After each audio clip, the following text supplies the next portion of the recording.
जिनचा श्राप लागला होता ती लोक काही ब्लॅक मॅजिकच्या इन्फ्लुएन्स मध्ये होते. तू जी इच्छा मागशील ना मी त्याची पूर्ण केली, पण त्याच्या बदल्यात आहे ना मला फक्त एक थेंब रक्त पाहिजे. आणि ते रक्त आहे ना तरुण बाईचं पाहिजे. तो जिन त्याला असं दाखवतो, अरे एक थेंब पाहिजे. एक थेंबला काय आहे? जेव्हा तो पौर्णिमेच्या त्या रात्री आहे ना, ते ब्लड जेव्हा तो द्यायला जातो ना, चुकून त्याच्याकडनं 3 थेंब पडतात. हीच अजयची सगळ्यात मोठी चुकी होती. ह्या कथा मनोरंजनासाठी आहे. काही लोकांचे अनुभव व काही पूर्णपणे काल्पनिक असू शकतात. त्यामुळे कृपया ना मनोरंजन म्हणून घ्या. या कथा आपल्या संस्कृतीचा एक भाग आहे. अगदी लहानपणी आजी आजोबांनी सांगितलेल्या गुड गोष्टींसारख्या. आमचा हेतू कोणत्याही प्रकारची अंधश्रद्धा किंवा भीती निर्माण करणे नाही. तर भाई ह्याच्यावरूनच मला तुला अजून एक गोष्टीबद्दल विचारायचं आहे, जे आपल्या पॉडकास्टमध्ये खूप कमी डिस्कस झालंय, पण आपली जी ऑडियन्स आहे त्यांना त्याच्याबद्दल जाणून घ्यायची उत्सुकता खूप आहे. ती म्हणजे जिन. जिन असं म्हटलं जातं की एक मुस्लिम समाजातला भूत आहे आणि त्याचे खूप वेगवेगळे पॉवर्स असतात, हे असतात, पण त्याची गोष्टी आपण ऍक्च्युली आपल्या पॉडकास्टवर खूप कमी ऐकल्यात. तर ती गोष्ट मला ऐकायला आवडेल. हा बाई, जिनची पण आहे गोष्ट. आता जिनचं असं आहे ना बाई की हे जिन्नात जे म्हणतात ना, म्हणजे काही इस्लाम ग्रंथ आणि कुराणप्रमाणे आहे ना, जिन म्हणजे एक सुप्रीम एंटिटी आहे. ओके, आपल्याकडे जसे ब्रह्मराक्षस आहेत ना, तसे जिन आहेत. आता जिन बोललं तर असं वाटेल की अल्लादीनचा जिन फॅन्टेसी वगैरे, ते म्हणजे ते बोलतात ते जस्ट फॉर फॅन्टेसी आहे. पण हा जो ॲक्च्युअल जो जिन जो आहे ना, ज्या पुस्तकाप्रमाणे दिलं ते खूप डेंजरस आहेत. आणि म्हणजे असे त्यांचा इतिहास आहे ना, म्हणजे त्यांचं एक्झिस्टन्स आहे ना, त्यांचं अस्तित्व मनुष्याच्या जन्माच्या आधीपासून आहे. पृथ्वीवर मनुष्य यायच्या आधीपासून त्यांचं अस्तित्व आहे. आणि बेसिकली ते 4 प्रकारचे जिन आहेत. ठीक आहे. अग्नी तत्वाप्रमाणे आहेत. अग्नितत्व, जल, पृथ्वी आणि वायू. आणि त्यांचं आपापसात म्हणजे एक वॉर चालू होती. आणि त्यातले जे अग्नितत्ववाले होते ना, ते सुप्रीम होते. ते पॉवरफुल होते आणि त्यांनी बाकीच्या 3 लोकांना हरवलं. बाकीच्या 3 कॅटेगरीला हरवलं.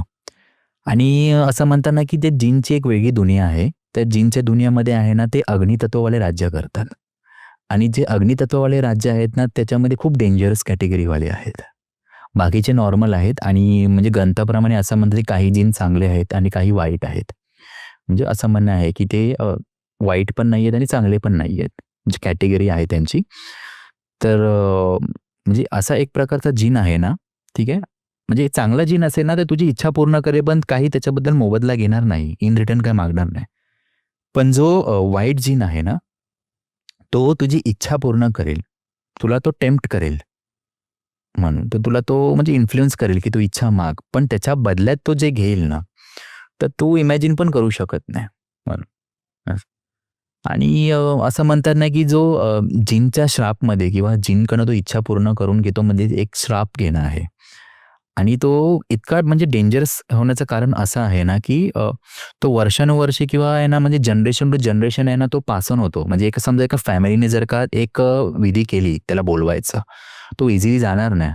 त्या फॅमिलीशी टू जनरेशन राहणार. कितीतरी हजारो वर्ष तो राहू शकतो. आणि तो म्हणजे समजा त्याने सोल कॅप्चर केला, त्याने एखादा आत्मा घेतला ना, तर त्या आत्म्याला मोक्ष पण मिळणार नाही. आणि तो आत्म्याला इतकं तडपवतो ना, की तो मोक्षासाठी तो खूप प्रयत्न करत असतो, पण त्याला मोक्ष मिळत नाही. म्हणजे समजलं नाही की एक मनुष्य त्याचं म्हणजे त्याचे हे झालं, ऑफ झाला. त्याच्यानंतर त्याचा आत्मा झाला आणि त्याला मोक्षप्राप्ती होते. मोक्षप्राप्तीनंतर तो पुनर्जन्मासाठी तो तयार असतो. पण म्हणजे मोक्ष नाही झाला त्याचं, तर त्याने पुनर्जन्म होणारच नाही म्हणून. आणि तो जिन असतो ना, त्याच्याकडनं म्हणजे काम करून घेतो, वाईट काम करून घेतो, असं आहे. तर याची एक स्टोरी सांगायला सुरुवात करतो यार, की अशी एक फॅमिली होती. आणि ती फॅमिली जी होती ना, ते एक वॉल कलर कंपनीचे खूप मोठे हे होते, बिझनेसमॅन होते.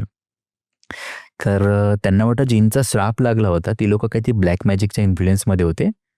ते रातोरात श्रीमंत झाले आणि एक रात्री ते पूर्ण गायबच झाले. म्हणजे फॅमिली पूर्ण उद्ध्वस्त झाली, डिस्ट्रॉय झाली होती.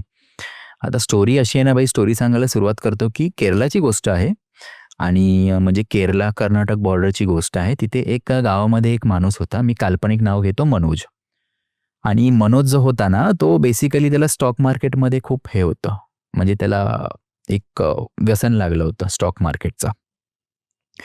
आणि म्हणजे त्याने खूप पैसे इन्व्हेस्ट केले होते आणि त्याने काही गुंड प्रवृत्ती लोकांकडून पण पैसे घेतले होते म्हणून. आणि झालं असं ना की ते हेमंत मेहताचा तुला माहितीच ना स्कॅम. हेमंत मेहताचा जो स्कॅम होता ना, तर स्टॉक मार्केट रिलेटेड, तर त्या स्टॉक मार्केटच्या ह्याच्यामध्ये त्याचे पैसे अडकले होते. आणि आता त्याचे पैसे अडकले तर तो पण टेन्शनमध्ये आला आणि जे गुंड होते त्याच्या घरी यायचे. त्याची एक बायको आणि एक मुलगा होता लहान आणि त्याला मग जीवे मारण्याची धमकी यायला लागली. आता मनोज टेन्शनमध्ये त्याचे पैसे अडकलेत, कसं सॉर्ट आउट करणार? आणि या गोष्टीला खूप त्रस्त झाला होता. त्याने सगळे पैसे, आपलं जेवढं पण जमीन काही होतं ना, सगळं त्याने पणाला लावून पूर्ण त्याने पैसे टाकले होते आणि ते पैसे स्कॅममध्ये अडकले होते. तो पूर्ण असा म्हणजे ऑलमोस्ट तो कंगालच झाला होता आणि वरून ते गुंडांचं त्याला ते टेन्शन होतं. तर त्याने एक टोकाचा पाऊल घ्यायचा निर्णय घेतला. तो ज्या गावात राहत होता ना, तिथे एक जंगल होतं. त्या जंगलात कोणी जायचं नाही. त्या जंगलाच्या पलीकडे एक दरी होती आणि तो वाटतं पौर्णिमेच्या रात्री होता ना, तर जंगलाच्या दिशेने गेला आणि त्याला ॲक्च्युली सुसाईड करायचं होतं तिथून दरीतनं उडी मारून. तो जरा वेळ थांबला, त्याने सिगरेट लाईट केली. ठीक आहे. त्याने सिगरेट लाईट केली आणि अचानक त्याच्यासमोर एक माणूस आला. मनोज जरा दचकला आणि त्याने म्हणजे चौकशी केली, की म्हटलं कोण वगैरे, असं इंट्रोडक्शन वगैरे विचारलं वगैरे. तर तो बोलला, की तू मला बोलवलंस. तो माणूस जो होता ना, मनोजने मला, तू मला बोलवलं. असं मला म्हणे, मी नाही बोलवलं. आणि तू लाईट केलीस ना, तू माचीस पेटवलीस ना, लाईट केली, तर मला वाटलं की मला बोलवलंस म्हणून मी आलो. आणि मनोज वाटतं हा कोणतरी टाइमपास करत असेल, असंच कोणतरी असेल. पण तो जरा दचकला, कारण का एवढा वेळ कोण नव्हता आणि हा अचानक समोर कसा आला. आणि मनोज ॲक्च्युली टेन्शनमध्ये होता, थोडा फ्रस्ट्रेट पण झाला होता तो त्या विचारांनी. आणि मग तो मनुष्य फायनली काय म्हणाला, की मनोजला, की तुझे काही प्रॉब्लेम्स असतील ना, ठीक आहे, ते मला सांग. ठीक आहे, मी सॉर्ट आउट करू शकतो तुझे प्रॉब्लेम. मनोजला वाटलं, बोला असंच कोणतरी टाइमपास करत असेल तर बोलला मी खरंच सांगतोय. मी जे तुझे प्रॉब्लेम्स आहेत ते सॉर्ट आउट करेल, पण त्याच्या बदल्यात आहे ना, मला काहीतरी तू द्यायचं. ठीक आहे. मनोज वॉज सेम लाईक, तो फ्रस्ट्रेटेड होता, रागात होता आणि याला वाटलं असंच कोणतरी टाइमपास करत असेल. तर मग त्याने परत विचारलं त्या माणसाने, की म्हटलं बघ, ट्राय करून बघ. ठीक आहे.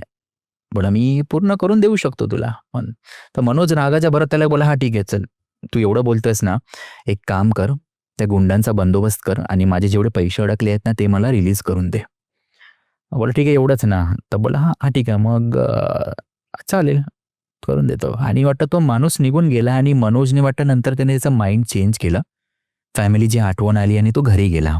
ठीक आहे. म्हणजे सुसाईड करायचं त्याचं जे माइंड जे होतं ना, त्याने वाटतं फॉर सम रिझन त्याने ड्रॉप केला. घरी गेला. आता घरी जातोय ना, विदिन फ्यू डेज ते गुंड यायचे बंद झाले. त्याचे स्टॉक मार्केटमध्ये जे पैसे होते ना, ठीक आहे, ते स्कॅममध्ये होते पण रिकॉल झाले, त्याला मिळाले. आणि मनोज सरप्राईज होता, की त्याला वाटलं अरे हे तर चांगलं झालं. पण त्याला लिंक नाही झालं, की त्याला वाटलं हा कोइन्सिडन्स असेल. आणि एकदा झालं असं ना, की मनोज मागच्या घरामध्ये पडवी असते, म्हणजे एक छोटं गोडाऊन टाईप घर असतं, सुकी लाकडं वगैरे आपण ठेवतो. आणि घर म्हणजे ते छोटंसं घर असं होतं, त्याला खिडकी नव्हती आणि डार्क रूम होती, लाईट वगैरे काही नाही. तो जरा असाच काहीतरी लाकडं काढायला गेला ना रात्रीचा, तर त्याला असा एक आवाज आला आणि मनोज जरा दचकला. त्याला कोणी हाक मारलं की मनोज म्हणून आणि जरा हसायचा आवाज आला. आणि मनोजही दचकला, त्याला वाटलं त्याला बास झाला असेल, त्याला परत आवाज आला मनोजला. आणि मनोजने इथे तिथे बघितलं आणि यावेळी जरा मोठ्याने हसायचा आवाज आला आणि मनोज आता खरंच घाबरला तिकडे. तर तो विचारतोय कोण आहे काय वगैरे. तर तो बोलला की म्हटलं तू अरे ओळखायला पाहिजे होतास. बोला मी त्या दिवशी आलो होतो. बोला तू दिसत का नाहीस? तर बोला की मी दिसत नाही कारण का मी जिन आहे. मनोजला वाटतं हा काय प्रँक करतोय की काय, आजूबाजूला जाऊन बघतोय कोण नाही काय वगैरे.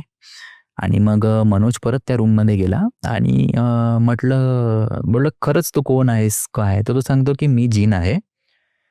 आणि मग तू समोर का नाही? तर त्याने सांगितलं की पौर्णिमेच्या रात्री माझ्या आहे ना एक पीक पॉवर लावतो, म्हणजे मी टॉपमोस्ट पॉवर लावतो. त्यावेळी मी मनुष्याचं रूप घेतलं. मी बेसिकली माझं ॲक्च्युअलमध्ये कोणताही रूप नाही आहे. मी कोणाच्याही ह्याच्यामध्ये येऊ शकतो. म्हणजे मी झाडाचं पान पण होऊ शकतो, फुलं पण होऊ शकतो, एक ऑब्जेक्ट पण होऊ शकतो. म्हणजे त्या दिवशी त्यांना जो माणूस भेटला तो माणसाच्या रूपात जिन होता. जिन आलेला. हां, हां, तेच. आणि त्याने सांगितलं मनोजला, की "तू जेव्हा आग पेटवलीस ना, ठीक आहे, तर त्या आगीच्या दिशेने मी आलो बघून. आणि का मी आग तत्वातनंच माझा जन्म झालेला आहे." ठीक आहे. आणि मग मनोज ॲक्च्युली घाबरलेला त्याला आणि मग ठीक आहे, मग काय करायचं? तर तो बोलला की "तू बघितलंस ना, मी तुझं काम करून दिलं. आता माझं काम करायचंय तू." तर मनोज बोलला, "तुझं कसलं काम आहे?" तर जिन बोलला की "हे तू तर सॉर्ट आउट केलं. तू जे बोललास ना की गुंडांचा बंदोबस्त कर आणि तुझे पैसे परत मिळावे. ठीक आहे, त्याच्या बदल्यात तू मला आता काहीतरी द्यायचं." तर मनोजने ॲक्च्युली तेव्हा डिनाय केला. तर बोलला, "कसं शक्य आहे? कोइन्सिडन्स असेल." तेव्हा तो जिन भडकला त्याच्यावर. तो म्हटला की "तुला बघायचंय. आता हे जे सगळं केलंय ना मी नॉर्मल करू शकतो, पण तुझी फॅमिली पण जिवंत राहणार नाही." मनोज घाबरला आणि मनोजला फायनली पटलं की ह्यानेच केलं असेल. तर तो बोलला की "काय करावं लागेल?" तर त्याने पूर्ण डिटेलमध्ये एक्सप्लेन केलं की "तुला काही करायची जास्त गरज नाही आहे. ठीक आहे. तू ज्या इच्छा मागशील ना त्याच्याबद्दल मला काहीतरी द्यायचं. सिंपल." ठीक आहे. तो ॲक्च्युली मनोजला इन्फ्लुअन्स करत होता आणि एका जाळ्यामध्ये फसवत होता आणि तो जो जिन जो होता ना, तो चांगल्या कॅटेगरीतला नव्हता. मी तुला म्हटलं ना, की जे चांगले असतात ना, ती लोकं पूर्ण करतात पण काही घेत नाहीत. पण हा जो जिन असतो ना, तो इन्फ्लुअन्स करतो आणि एक अशी गोष्ट त्याच्याकडनं मागेल ना, की त्याला पछतायला लागेल म्हणून. आणि ॲक्च्युली आहे ना, म्हणजे काय होतं, की मनोज आहे ना, त्याचं डिस्कशन होतं आणि तो विचारतो, की "आता यापुढे काय? कसं काय?" तर तो बोलला, की "तू आहे ना, जेव्हा तुला इच्छा पूर्ण करायची असेल, ठीक आहे, तू जगाच्या कोणत्याही कोपऱ्यात गेलास ना, साधं तू लाईटवर जरी मला हाक मारलीस ना, तरी मी येईल. पण मेक शुअर जिथे मला बोलवशील, तिथे तू एकटाही देवाचा फोटो नाही आणि कोणताही धर्माचा सिम्बॉल नसावा." ठीक आहे. आता मी तुला इथे भेटायला आलोय कारण का इथे तसं काहीच नाहीये. ठीक आहे. रूम एकदम डार्क आहे, लाईट नाहीये आणि तू दिव्याच्या बत्तीवर तू हे केलंयस ना, तर ते मी अग्नितत्वातलं आहे आणि त्याच्या थ्रू मी तुझ्याशी बोलू शकतो. आणि मग मनोजने विचारलं, की मला हे काय करावं लागेल? ती विधी काय करावी लागेल? तो बोलला, की काय नाही एक डार्क रूममध्ये आहे ना, तू तिकडे बत्ती लाव, ठीक आहे? आणि तुझे काही असेल ना, इच्छा हे कर, मी ते पूर्ण करेल आणि जे मागशील ना त्याच लेव्हलचं मला तू रिटर्न द्यायचा. आणि इथेच मोठी चुकी केली मनोजने. त्याने त्याला अंडर एस्टिमेट केलं. त्याला वाटलं, की हा मे बी नॉर्मल गोष्ट काहीतरी मागत असेल इन रिटर्न. म्हणजे त्याला वाटलं काहीतरी कोंबडी नाही तर बकरा वगैरे मागेल. पण त्याला त्याचा आयडिया नव्हता तो काय मागणार होता. आता ओव्हर द टाईम झालं असं, की मनोजने एक्स्पेक्टेशन धरले. तो बोलला, की मला बिझनेसमध्ये थोडंसं हे करून दे, आयडियाज दे, प्रॉफिट वगैरे होऊन दे. म्हणजे गावातल्यांना पण डाऊट नाही येणार, की मी कोणत्या ब्लॅक मॅजिकमध्ये इन्फ्लुअन्स आहे का? तो बोलला, "ठीक आहे, तर काय करायचं?" आता त्यावेळेस आहे ना, ती जी कंपनी होती ना, त्या लोकांनी आहे ना, केरळामध्ये पाऊस भरपूर पडायचा आणि त्यावेळी आहे ना, म्हणजे ऑइल पेंट्सची गरज होती आणि त्याने आहे ना, ऑइल पेंट्सची कंपनी चालू केली आणि बऱ्यापैकी त्याचा बिझनेस चालला. म्हणजे ऑइल पेंट होता ना, कन्सेप्ट जो होता ना वेगळ्या प्रकारचा, तर त्यांनी लॉन्च केलेला. ती आयडिया त्याला आली होती, त्या माणसाला मनोजला. आणि मग त्याने कारखाना चालू केला त्याच गावामध्ये. ते गाव एकदम सिक्लुडेड होतं. तिथे त्याने कारखाना चालू केला आणि मग बऱ्यापैकी ते चाललं होतं आणि ओव्हर द टाईम चांगला बिझनेस झाला. गाडी घेतलं, बंगला घेतलं, सगळं सेटल झालं आणि असंच आणि त्याने फॅक्टरी होती ना त्याची, फॅक्टरी त्याने अशी बांधली होती ना, तर फॅक्टरीचे जे कलर होते ना भिंतीचा तो खूप डार्क होता आणि त्या फॅक्टरीमध्ये आहे ना एक अशी रूम होती ना डार्क रूम, ठीक आहे. तिथे कोणालाच ॲक्सेस नव्हता. फक्त मनोजलाच ॲक्सेस होता. ठीक आहे. आणि त्या रूमला खिडकी नव्हती, लाईट कनेक्शन नव्हतं. नुसतं एक टेबल, चेअर आणि एक दिवा होता. आणि म्हणजे कसं होतं आता गावातल्यांना लोकांना कसं होतं, की त्यांना मजुरी मिळाली. त्यांना पगार पण चांगला मिळत होता आणि फर्स्ट ऑफ ऑल मनोज जो होता ना, तो दर पौर्णिमेला आहे ना त्यांना सुट्टी द्यायचा कामगारांना. ओके. आणि हां, म्हणजे गावातल्यांना थोडंसं वाटलं होतं, की हा ब्लॅक मॅजिकच्या इन्फ्लुअन्समध्ये पण डिटेलमध्ये माहिती नव्हतं, की हा एक जीनसोबत एक विधी करतोय. ठीक आहे. आणि झालं असं, की हा ओव्हर द टाईम आहे ना, पौर्णिमेच्या रात्री आहे ना, तो दिवा लावून वगैरे त्या जिनला बोलवायचा आणि काही सर्टन छोट्या-मोठ्या इच्छा वगैरे तो हे करायचा. आणि मोस्टली ते बिझनेस रिलेटेड होते म्हणजे टेंडर्स रिलेटेड किंवा काही जे असेल ना, बऱ्यापैकी त्याचा प्रॉफिट चालू झाला. त्याने गाडी, बंगला, घर वगैरे घेतलं आणि झालं असं, की चांगला तो सेटल झालेला. आणि एकदा त्याने अशी विधी केली आणि त्याने एक इच्छा सांगितली. तर तो जिन काय म्हणाला माहिती आहे, की "आता एवढं सगळं मागितलंयस, आता माझी वेळ आहे मागायची." ठीक आहे. तर मनोज बोलला, "हां, ठीक आहे," कॅज्युअली. आणि मनोजची चुकी झालेली, की त्याने त्याला अंडर एस्टिमेट केलं, की तो जिन बोलला, "ठीक आहे, तुला काय पाहिजे? काय देऊ शकतो?" जिनने जे सांगितलं ना, तर मनोजचे म्हणजे पायाखाली जमीनच सरकली. तो काय म्हणाला की तो जिन म्हणाला की ज्या लेवलचं तू मागितलं आहे ना त्याच्या बदल्यात आहे ना मला तुझ्या एका फॅमिली मेंबरचं आत्मा पाहिजे. ठीक आहे, जो माझ्यासोबत राहील आणि माझी सेवा करेल. हे बघून मनोज तर लिटरली त्याची हवा टाईट झाली होती. म्हटलं हे तर शक्य नाही आहे. मनोजने त्याला सांगितलं की कसं पॉसिबल आहे, मी माझ्या प्रियजन फॅमिली मेंबरला कसं देऊ. आणि जिन तेव्हा भडकला. जिन बोलला की मी तुझ्या सगळ्या फॅमिली मेंबर्सला उडवू शकतो आणि हे जे आहे ना सगळं नॉर्मल करीन. ठीक आहे, हे जे आहे ते सगळं नॉर्मल करीन, तुझ्या फॅमिली मेंबर्सला पण मी सोडणार नाही. आणि मग मनोज बोलला की मला मी या गोष्टीबद्दल जरा विचार करतो.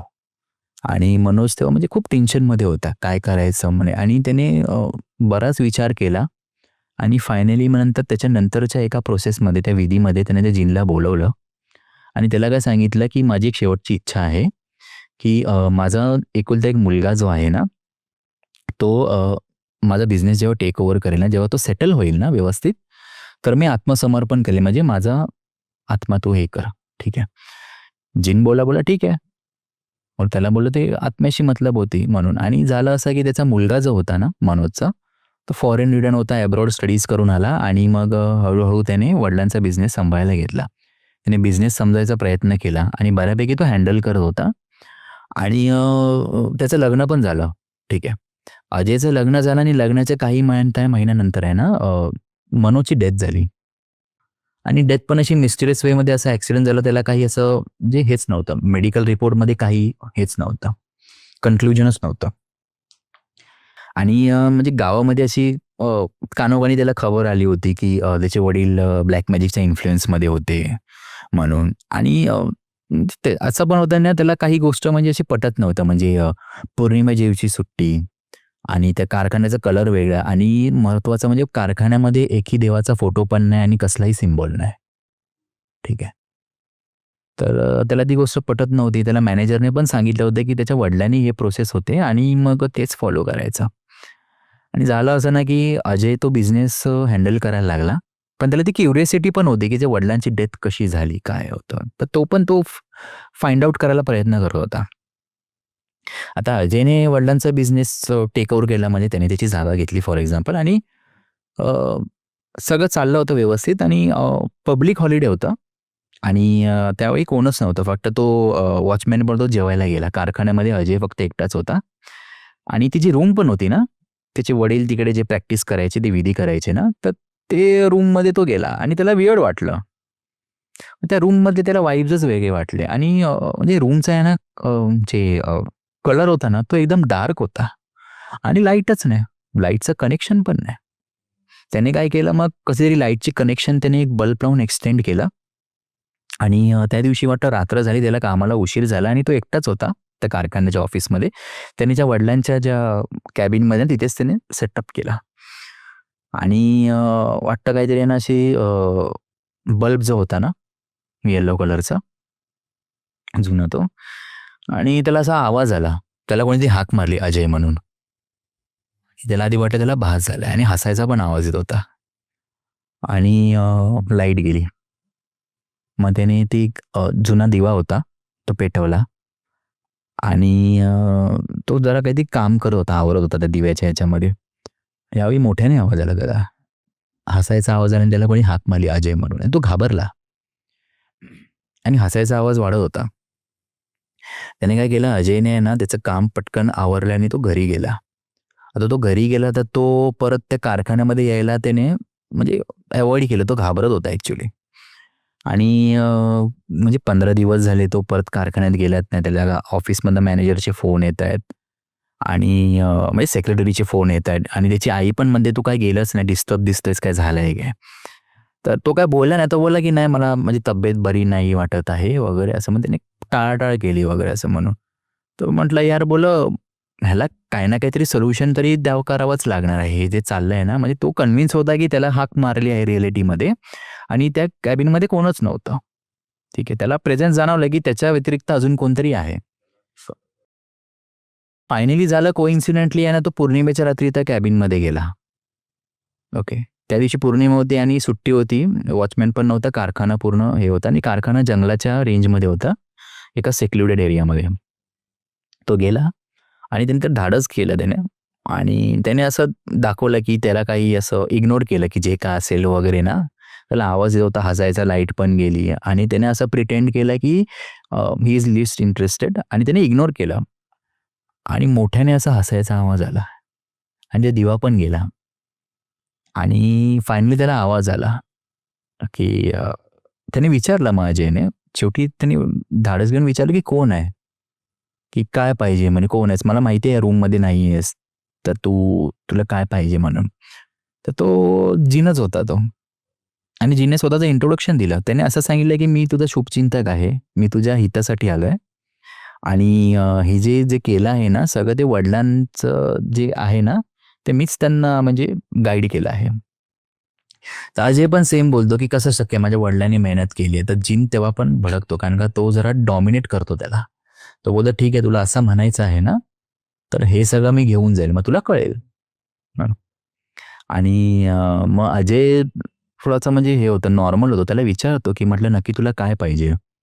तो बोलतो की फायनली तो जिन काय सांगतो की तुझ्या वडिलांनी आहे ना की एक विधी चालू केली होती, ठीक आहे, एक प्रोसेस चालू केली होती.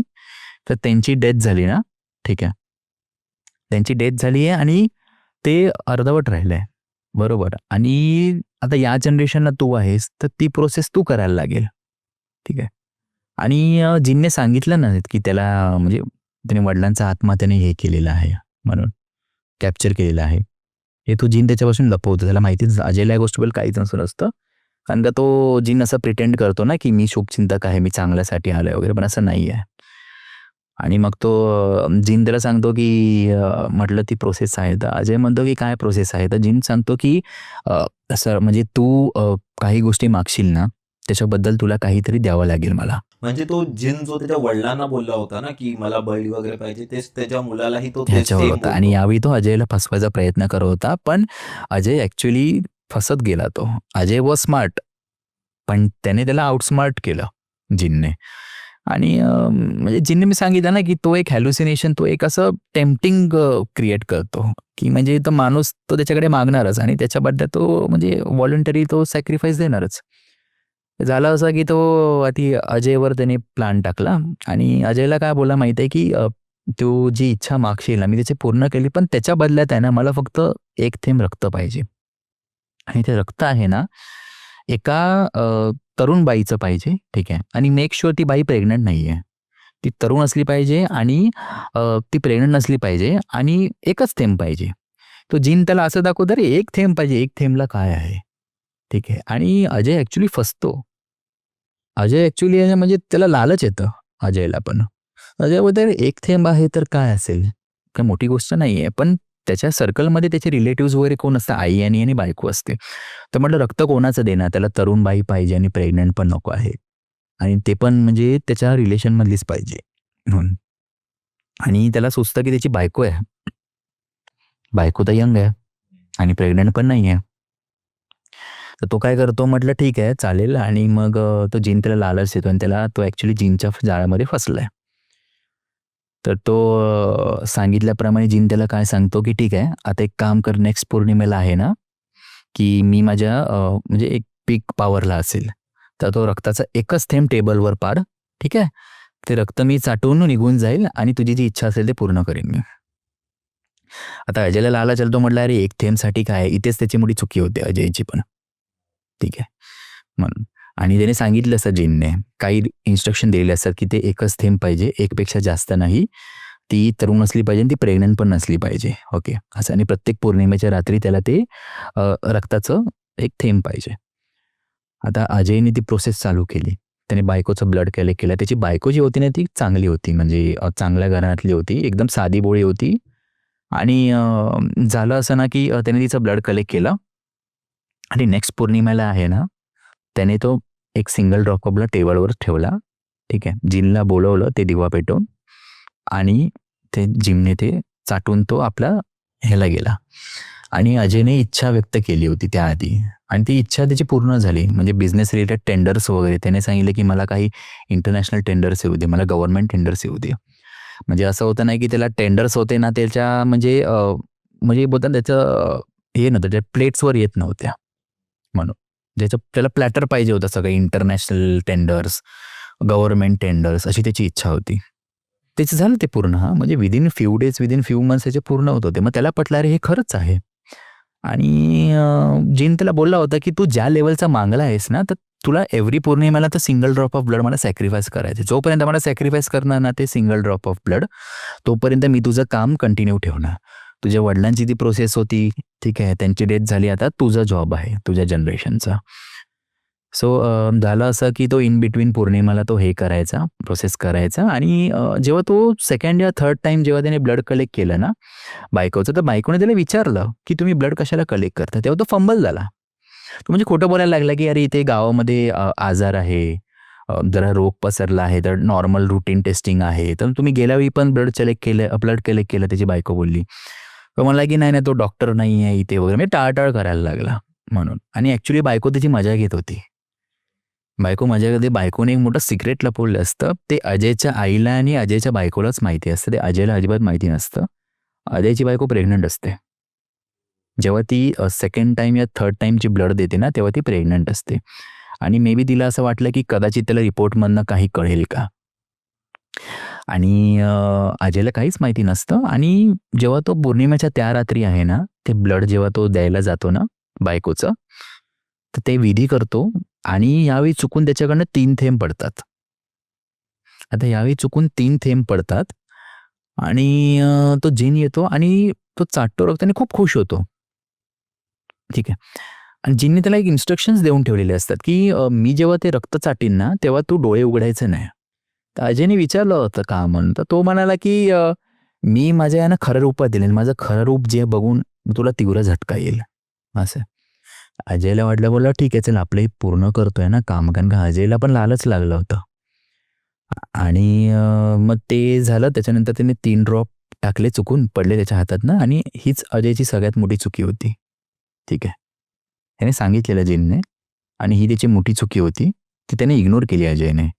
तर त्याने ते ड्रॉप त्याने ते टेस्ट केलं आणि जिन खूप खुश झाला. तो बोला अरे तू तर बऱ्यापैकी तुझं जी प्रोसेस सांगितली ती फॉलो करतोयस.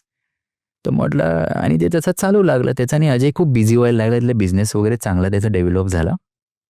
आणि एक दिवस त्याला फोन येतो हॉस्पिटलमधनं आणि एक बॅड न्यूज कळते की त्याची बायको हॉस्पिटलमध्ये ॲडमिट आहे.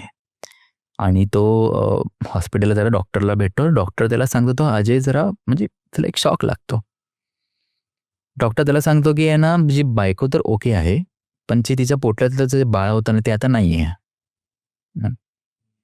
आणि अजयला जरा वाईट वाटतं त्या गोष्टीबद्दल. आणि वाईट त्याला जास्त वाटतं कारण का त्याची बायको मेंटली डिस्टर्ब झाली असते.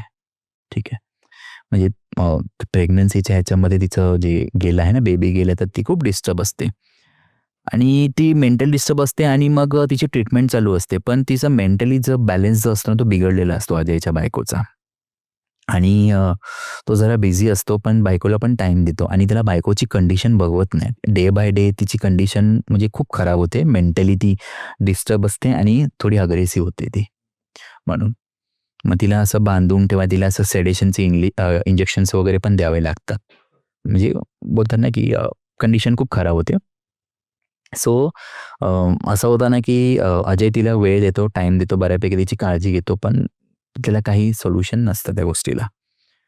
आणि आता होतं असं की अजयला परत असं वाटतं की आहे ना, या गोष्टीतनं बाहेर त्याला जिन काढू शकेल. म्हणून तो परत ते पौर्णिमेला ते एक विधी करतो. आणि जिनला बोलवतो आणि आपली इच्छा व्यक्त करतो. तो सांगतो की आहे ना, म्हणजे प्रेग्नंट होती, ठीक आहे, असं असं झालं, तर बायकोला नॉर्मल कर आणि हो सके तर परत जरा हे कर, म्हणजे बेबी रिकवर झाला तर. म्हणून जिन यावेळी मोठमोठ्याने हसतो. अजय एकदम सरप्राईज होतं, बोला ह्याला काय झालं, मी माझ्या प्रॉब्लेममध्ये आणि हा हसतोय मला. आणि जिन म्हणजे एकदम बोलता ना, असं खुश होऊन हसतात ना, तर अजय जरा भडकलेला असतो. बोला माझी कंडिशन आहे, तू असं हसतोयस. तर जिन फायनली त्याला सांगतो की म्हटलं, जी गोष्ट तू मला दिली आहेस, मी तुला का देऊ परत. तर अजयला कळत नाही. तर म्हटलं काय म्हणायचं आहे, की मी तुला सांगितलं होतं की मला तो सिंगल ड्रॉप ऑफ ब्लड दे, ठीक आहे, आणि ती बाई प्रेग्नंट नसली पाहिजे. तू मला 3 ड्रॉप ऑफ ब्लड दिले, आणि त्या ब्लडच्या टेस्टमध्ये आहे ना, मला एक नवीन आत्मा तयार होताना दिसला. तो जो नवीन आत्मा होता ना, तर त्या गर्भामधला की तुझ्याच जनरेशनचा होता तो तुझ्यात पिढीतला होता, तर त्याला मी खेचून घेतलंय. आणि जे सॅक्रिफाईस जे मागतोय ना, ठीक आहे, ज्या लेवलचं तुला मी करून दिलं ना, त्या लेवलचं मला तुझ्या प्रियजनचं बळी पाहिजे होतं आणि ते तू बऱ्यापैकी मला करून दिलंस. अजय खूप भडकतो त्याच्यावर आणि त्याला म्हणजे पस्तावा पण होतं. आणि ॲट द सेम टाईम आहे ना, अजयला फोन येतो घरातनं. त्याला अजून एक बॅड न्यूज कळते की त्याच्या आईला झटका आला आहे, ठीक आहे, तिला हॉस्पिटलला नेलं आहे आणि बायकोने वाटतं तिने सुसाईड केलं. तिने स्वतःचा हात नस कापून घेतलं आणि म्हणजे बायकोला पहिले डॉक्टरकडे नेलं तर ती नाही राहिली. आता आईकडे पण ट्रीटमेंट चालू, ती क्रिटिकल आहे, ठीक आहे. आणि मग अजयला खूप राग येतो, असं म्हणजे त्याला समजत नाही काय करायचं वगैरे. आणि जिन त्याला सांगतो की बोलाय ना, ह्या सगळ्याच्या मागे आहे ना, तू माझं मोठं काम केलं आहेस, ठीक आहे. तू सगळ्या प्रियजनांना मला हँडओव्हर केलंस, त्यांचा आत्मा मी घेतला आहे. तुला काय वाटलं तुझ्या वडिलांनी काय सॅक्रिफाईस केलं? त्या वडिलांनी तेच केलं आहे. त्यांनी पण एक आत्मा दिला, तू पण आत्मा दिला, तर कदाचित तुझं नेक्स्ट जनरेशन असेल तर मग मी त्यांना कदाचित माफ करीन. आणि तो जो जिन जो होता ना, तो जिनचा राजा होता आणि त्याचं नाव आहे इब्लिस. आणि इब्लिस एक अशा प्रकारचा जिन जो आहे ना, तो म्हणजे खूपच डेंजरस आहे. आणि तो बेसिकली असं म्हणतात की अग्नितत्वातला आहे आणि त्याच्याकडे काही गोष्टी मागितली ना, तर त्याचा तो एक मोबदला एक वेगळ्या पद्धतीने मागेल तो. आणि ते डिनाय पण करू शकत नाही, म्हणजे एक श्राप आहे. म्हणजे एखाद्याने त्याला बोलवलं तर त्याला तो घालवू शकत नाही म्हणून. आणि हे जनरेशन टू जनरेशन ते पास होऊन राहणार, ठीक आहे. हे जो श्राप आहे ना चीनची बाधा, तो जनरेशन जनरेशन पास होऊन होत राहणार. हे अशी आहे स्टोरी. आणि अजयला समजत नाही काय करायचं. फायनली तो खूप भडकतो, तो स्वतःला म्हणजे एकदम असं शिव्याशाप देतो. आणि त्या कारखान्यामध्ये असतं ना, एक केमिकल असतं, त्याला टर्पेंटाईन म्हणतात, म्हणजे ते स्फोटक असतं. ते एका विशिष्ट झाडातनं काहीतरी काढतात द्रव्य आणि त्याला प्रोसेस करतात आणि ऑइल पेंटच्या थिनरमध्ये यूज करतात.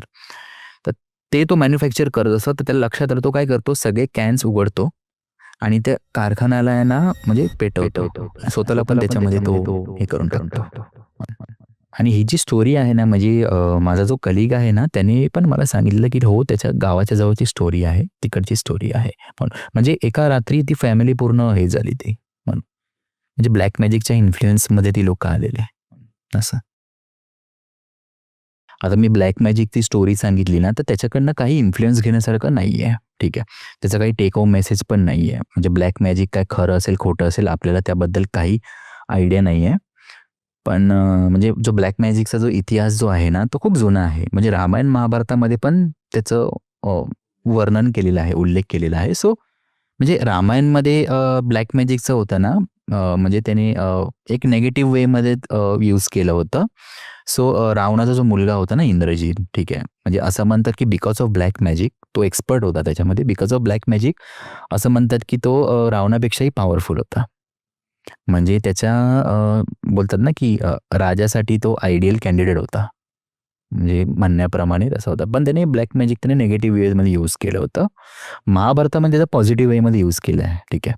म्हणजे भीमचे जे आहेत वंशज आहेत, घटोत्कच आणि बार्बारिक, ठीक आहे, त्याला आता खाटूश्याम म्हणून म्हणतात ना, तर त्या लोकांनी पॉझिटिव्ह वेमध्ये यूज केलं आहे, ठीक आहे. आणि ब्लॅक मॅजिकचं रिलेटेड आहे ना, असं म्हणतात की आसाममध्ये एक गाव आहे, त्या गावाचं नाव मेयोंग आहे.